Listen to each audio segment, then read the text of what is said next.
What up, good people? Mark Holmes here, and as always, I want to say thank you all for watching, commenting, subscribing, and being part of the Joe Boo Sports Report. Without you guys, as well as you ladies, you know that this literally does not work. I want to make sure my phone doesn't fall off here. This holder is jaggedy. Okay, so answering some questions for some people. They're like, wait a minute.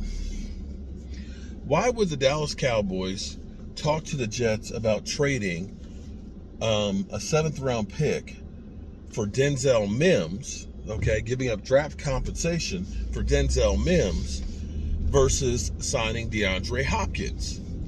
Well, I can tell you exactly why they would do that. It's a no-brainer. You look at DeAndre Hopkins, who's going to be 30 years old, and, you know, talking about basically, when I can't be a 1,000-yard receiver, I'm going to retire. You know that he is short on time in the NFL. Denzel Mims is only 25 years old and is on a 4-year contract that's only worth $5.4 million. And when you're talking about a 7th-round draft pick, I mean, that's Ben DiNucci. Hopkins, his deal, 2 years, $26 million. So for the Cowboys, they look and say, we've got our playmaker in CeeDee Lamb. We've got our deep threat in Brandon Cooks. We've got our number 3 receiver in Michael Gallup. And so you look at a Denzel Mims and say, you know, here's the thing that people don't seem to understand, because with the Cowboys, God bless them, the Cowboys do better finding homegrown type talent and finding guys that can play a role for them on the cheap.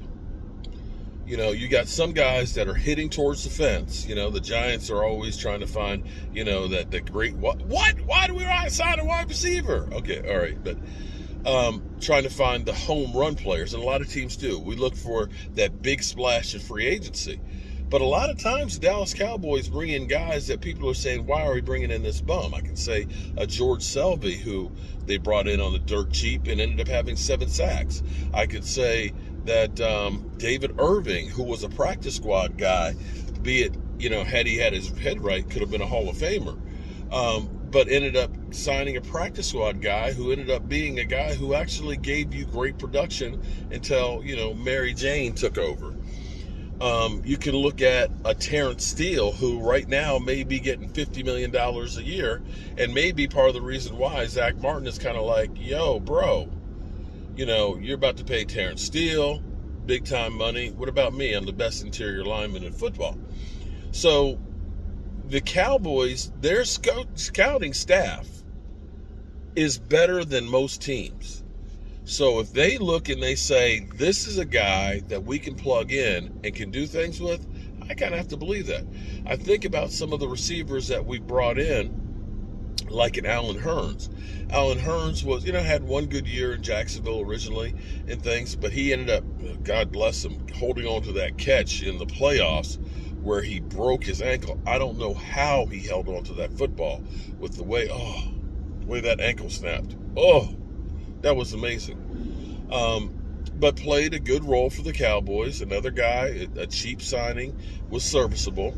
You could think of Randall Cobb, who, when Green Bay basically said, you're done. You know, he had every year production was going downhill. He was down to like 450 yards with Aaron Rodgers throwing to him. He comes to the Cowboys, Dak Prescott, has 800 and some odd yards, you know, had 3 touchdowns that were called back because of some bullshit penalties. But another guy who most people looked at and said, nah, that receiver is done.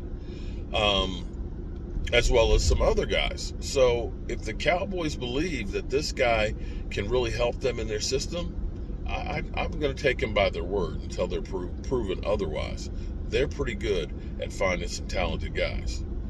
And again, Hopkins, you know, he's of that age where he's a little bit of a diva wide receiver now. You know, you can't teach an old dog new tricks.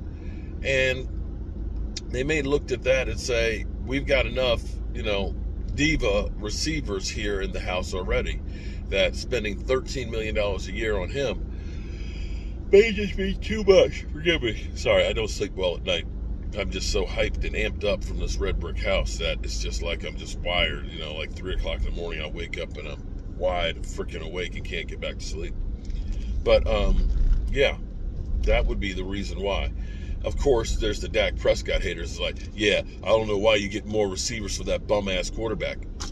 It's like, yo, dude, are you really going to say that Noah Brown as your number 2 receiver, a guy who may not make the Texans squad, let me say that again, may not be good enough to make the Texans squad, that we're good with receivers like that we don't need to try and improve? Come on, man. Sounds like what you really want is you want my quarterback, Dak Prescott, to fail. I think that's what it really is. You just want to see him fail. Hate is a terrible thing. All right, good people. I hope you're having a great day. I'm here. Had to go out and get some more elbows for our air conditioning. Our downstairs unit is running. Yes. This mother humper is cooling down. It's cooling down for real. It's cooling down for real. Yeah, it is getting so much this place is getting so much closer to being done. I got the gutters on the lower level, the front. They look, oh my God, they look so good. My bride is painting the trim.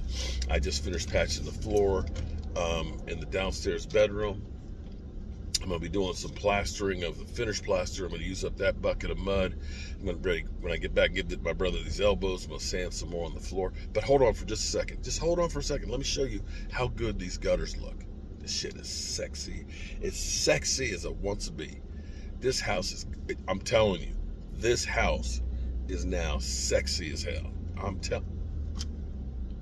You don't believe me? You don't believe me? Okay, you're about to see it. Let me turn the corner here. It is one sexy mother humper. The red siding, ooh, is fire.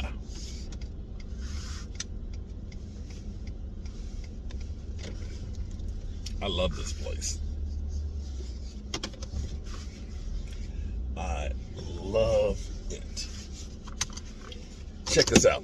Look at this. I dropped y'all, sorry. But take a look at the gutters. Now I gotta put my downspout on, but I need to dig a little bit of a trench so that way the pipe will drain out here into the streets. But look at that, look at that. I made the molding that up the top there here out of 2x4s, fir 2x4s, and put those up underneath it so you get that whole crown effect.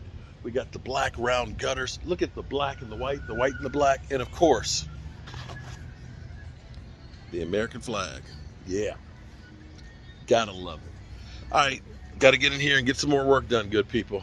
Hope y'all are having a great hump day and hope you're getting over the hump. I know I am. Peace.